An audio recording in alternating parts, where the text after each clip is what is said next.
Chapter 4 of The Skylark of Valeron by E. Smith. Chapter 4. Only a few days were required for the completion of DuQuesne's Fenachrone education, since not many of the former officers of the battleship had added greatly to the already vast knowledge possessed by the terrestrial scientists. Therefore the time soon came when he had nothing to occupy either his vigorous body or his voracious mind, and the self-imposed idleness irked his active spirit sorely. "If nothing is going to happen out here, we might as well get started back. This present situation is intolerable," he declared to Loring one morning, and proceeded to lay spy rays to various strategic points of the enormous shell of defense, and even to the sacred precincts of headquarters itself. "They will probably catch me at this, and when they do it will blow the lid off. But since we are all ready for the break, we don't care now how soon it comes. There's something gone sour somewhere, and it may do us some good to know something about it." "Sour? Along what line?" "The mobilization has slowed down. The first phase went off beautifully, you know, right on schedule, but lately things have slowed down. That doesn't seem just right, since their plans are all dynamic, not static. Of course, General Headquarters isn't advertising it to us outlying captains, but I think I can sense an undertone of uneasiness. That's why I am doing this little job of spying, to get the lowdown. Ah, I thought so. Look here, doll. See those gaps on the defense map? Over half of their big ships are not in position. Look at those tracer reports. Not a battleship that was out in space has come back, and a lot of them are more than a week overdue. I'll say that's something we ought to know about." "Observation officer of the Z-12Q, attention!" snapped the tight beam headquarters communicator. "Cut off those spy rays and report yourself under arrest for treason." "Not today," DuQuesne drawled. "Besides, I can't. I am in command here now." "Open your visiplate to full aperture." The staff officer's voice was choked with fury. Never in his long life had he been so grossly insulted by a mere captain of the line. DuQuesne opened the plate, remarking to Loring as he did so, "This is the blow-off, all right. No possible way of stalling him off now, even if I wanted to, and I really want to tell them a few things before we shove off." "Where are the men who should be at stations?" the furious voice demanded. "Dead," DuQuesne replied laconically. "Dead? And you reported nothing amiss?" He turned from his own microphone, but DuQuesne and Loring could hear his savage commands. "X-1427, order the 12th Squadron to bring in the Z-12Q." He spoke again to the rebellious and treasonable observer. "And you have made your helmet opaque to the rays of this plate. Another violation of the code. Take it off." The speaker fairly rattled under the bellowing voice of the outraged general. "If you live long enough to get here, you will pay the full penalty for treason, insubordination, and conduct unbecome—" "Oh, shut up, you yapping nincompoop!" snapped DuQuesne. Wrenching off his helmet, he thrust his blackly forbidding face directly before the visiplate, so that the raging officer stared, from a distance of only 18 inches, not into the cowed and frightened face of a guiltily groveling subordinate, but into the proud and sneering visage of Mark C. DuQuesne of Earth. And DuQuesne's whole being radiated open and supreme contempt, the most gallingly nauseous dose possible to inflict upon any member of that race of self-styled supermen, the Fenachrone. As he stared at the Earthman, the general's tirade broke off in the middle of a word, and he fell back speechless, robbed, it seemed, almost of consciousness by the shock. "You asked for it. You got it. Now, just what are you going to do with it or about it?" DuQuesne spoke aloud, to render even more trenchantly cutting the crackling mental comments as they leaped across space, each thought lashing the officer like the biting, tearing tip of a bullwhip. "Better men than you have been beaten by overconfidence," he went on, "and better plans than yours have come to naught through underestimating the resources in brain and power of the opposition. You are not the first race in the history of the universe to go down because of false pride, and you will not be the last. You thought that my comrade and I had been taken and killed. You thought so because I wanted you so to think. In reality, we took that scout ship, and when we wanted it, we took this battleship as easily. We have been here in the very heart of your defense system for 10 days. We have obtained everything that we set out to get. We have learned everything that we set out to learn. If we wished to take it, your entire planet could offer us no more resistance than did these vessels, but we do not want it. Also, after due deliberation, we have decided that the universe would be much better off without any Fenachrone in it. Therefore, your race will of course soon disappear, and since we do not want your planet, we will see to it that no one else will want it, at least for some few eons of time to come. Think that over as long as you are able to think. Goodbye." DuQuesne cut off the Visiray with a vicious twist and turned to Loring. "Pure baloney, of course," he sneered. "But as long as they don't know that fact, it'll probably hold them for a while. Better start drifting for home, hadn't we? They're coming out after us." "We certainly had." DuQuesne strolled leisurely across the room toward the controls. "We hit them hard, in a mighty tender spot, and they will make it highly unpleasant for us if we linger around here much longer. But we are in no danger. There is no tracer ray on this ship. They use them only on long-distance cruises, so they'll have no idea where to look for us. Also, I don't believe that they'll even try to chase us, because I gave them a lot to think about for some time to come, even if it wasn't true." But DuQuesne had spoken far more truly than he knew. His baloney was in fact a coldly precise statement of an awful truth even then about to be made manifest. For at that very moment Skylark of Valeron was reaching for the switch whose closing would send a detonating current through the thousands of tons of sensitized atomic copper already placed by Seaton in their deep-buried implantments upon the noisome planet of the Fenachrone. DuQuesne knew that the outlying vessels of the monsters had not returned to base, but he did not know that Seaton had destroyed them, one and all, in free space. He did not know that his arch foe was the being who was responsible for the failure of the Fenachrone spaceships to come back from their horrible voyages.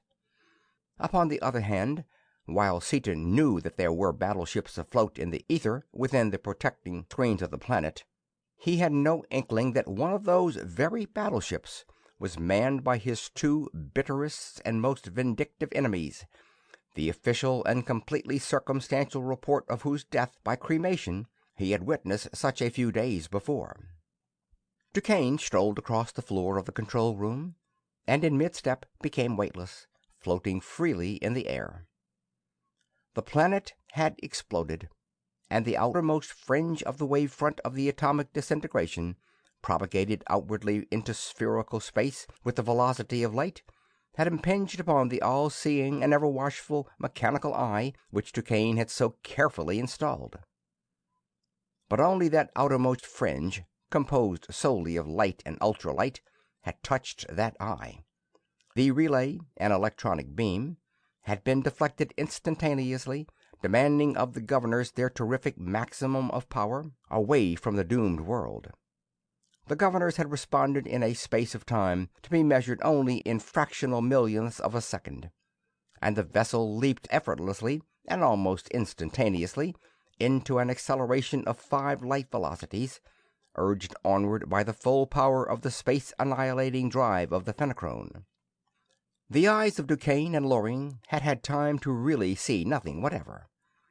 There was the barest perceptible flash of the intolerable brilliance of an exploding universe, succeeded in the very instant of its perception, yes, even before its real perception, by the utter blackness of the complete absence of all light whatever, as the space drive automatically went into action and hurled the great vessel away from the all-destroying wave front of the atomic explosion. As has been said, there were many battleships within the screens of the distant planet, supporting a horde of scout ships according to Invasion Plan XB-218. But of all these vessels, and of all things Fenachrone, only two escaped the incredible violence of the Holocaust. One was the immense space traveler of Ravindau the Scientist, which had for days been hurtling through space upon its way to a far distant galaxy. The other was the first-line battleship carrying DuQuesne and his killer aide, which had been snatched from the very teeth of that indescribable cosmic cataclysm only by the instantaneous operation of DuQuesne's automatic relays. Everything on or near the planet had of course been destroyed instantly, and even the fastest battleship farthest removed from the disintegrating world was overwhelmed without the slightest possibility of escape.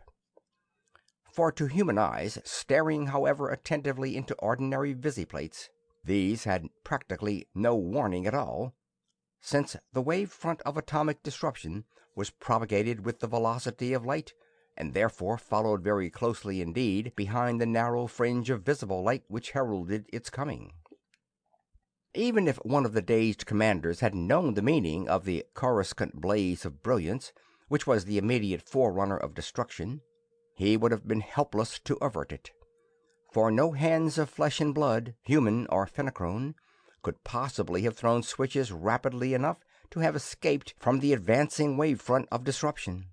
And at the touch of that frightful wave, every atom of substance, alike of vessel, contents, and hellish crew, became resolved into its component electrons and added its contribution of energy to the stupendous cosmic catastrophe.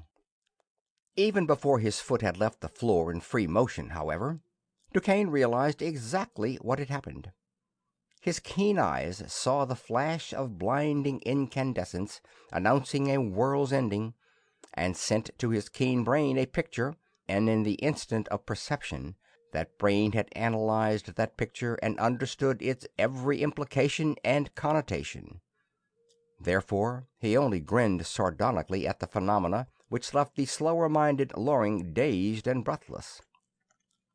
He continued to grin as the battleship hurtled onward through the void at a pace beside which that of an ether-borne wave, even that of such a titanic disturbance as the atomic explosion of an entire planet, was the veriest crawl. At last, however, Loring comprehended what had happened. "Oh, it exploded, huh?" he ejaculated. "It most certainly did." The scientist's grin grew diabolical. "My statements to them came true, even though I did not have anything to do with their fruition. However, these events prove that caution is all right in its place. It pays big dividends at times. I'm very glad, of course, that the Fenachrone have been definitely taken out of the picture." Utterly callous, DuQuesne neither felt nor expressed the slightest sign of pity for the race of beings so suddenly snuffed out of existence. "Their removal at this time will undoubtedly save me a lot of trouble later on," he added. "But the whole thing certainly gives me furious to think, as the French say. It was done with a sensitized atomic copper bomb, of course, but I should like very much to know who did it, and why, and above all, how they were able to make the approach." "Personally, I still think it was Seaton," the baby-faced murderer put in calmly. "No reason for thinking so, except that whenever anything impossible has been pulled off anywhere that I ever heard of, he was the guy that did it. Call it the hunch, if you want to." "It may have been Seaton, of course, even though I can't really think so." DuQuesne frowned blackly in concentration. "It may have been accidental, started by the explosion of an ammunition dump or something of the kind, but I believe that even less than I do the other. It couldn't have been any race of beings from any other planet of this system, since they are all bare of life, the Fenachrone having killed off all the other races ages ago, and not caring to live on the other planets themselves. No, I still think that it was some enemy from outer space, although my belief that it could not have been Seaton is weakening. However, with this ship we can probably find out in short order who it was, whether it was Seaton or any possible outside race. We are far enough away now to be out of danger from that explosion, so we'll slow down, circle around, and find out whoever it was that touched it off." He slowed the mad pace of the cruiser until the firmament behind them once more became visible, to see that the system of the Fenachrone was now illuminated by a splendid double sun. Sending out a full series of ultra-powered detector screens, DuQuesne scanned the instruments narrowly. Every meter remained dead, its needle upon zero. Not a sign of radiation could be detected upon any of the known communicator or power bands. The ether was empty for millions upon untold millions of miles. He then put on power and cruised at higher and higher velocities, describing a series of enormous looping circles throughout the space surrounding that entire solar system. Around and around the flaming double sun, rapidly becoming first a double star and then merely a faint point of light, DuQuesne urged the Fenachrone battleship. But his screens remained cold and unresponsive. No ship of the void was operating in all that vast volume of ether. No sign of man or of any of his works was to be found throughout it. DuQuesne then extended his detectors to the terrific maximum of their unthinkable range, increased his already frightening acceleration to its absolute limit, and cruised madly onward in already vast and ever-widening spirals, until a grim conclusion forced itself upon his consciousness. Unwilling though he was to believe it, he was forced finally to recognize an appalling fact. The enemy, whoever he might have been, must have been operating from a distance immeasurably greater than any that even DuQuesne's new-found knowledge could believe possible, abounding though it was in astounding data concerning super-scientific weapons of destruction. He again cut their acceleration down to a touring rate, adjusted his automatic alarms and signals, and turned to Loring, his face grim and hard. "They must have been further away than even any of the Fenachrone physicists would have believed possible," he stated flatly. "It looks more and more like Seaton. He probably found some more high-class help somewhere. Temporarily, at least, I am stumped. But I do not stay stumped long. I shall find him if I have to comb the galaxy, star by star." Thus DuQuesne, not even dreaming what an incredibly inconceivable distance from this galaxy Seaton was to attain, nor what depths of extra-dimensional space Seaton was to traverse before they were again to stand face to face. Coal black eyes staring straight into hard and level eyes of gray. End of chapter 4.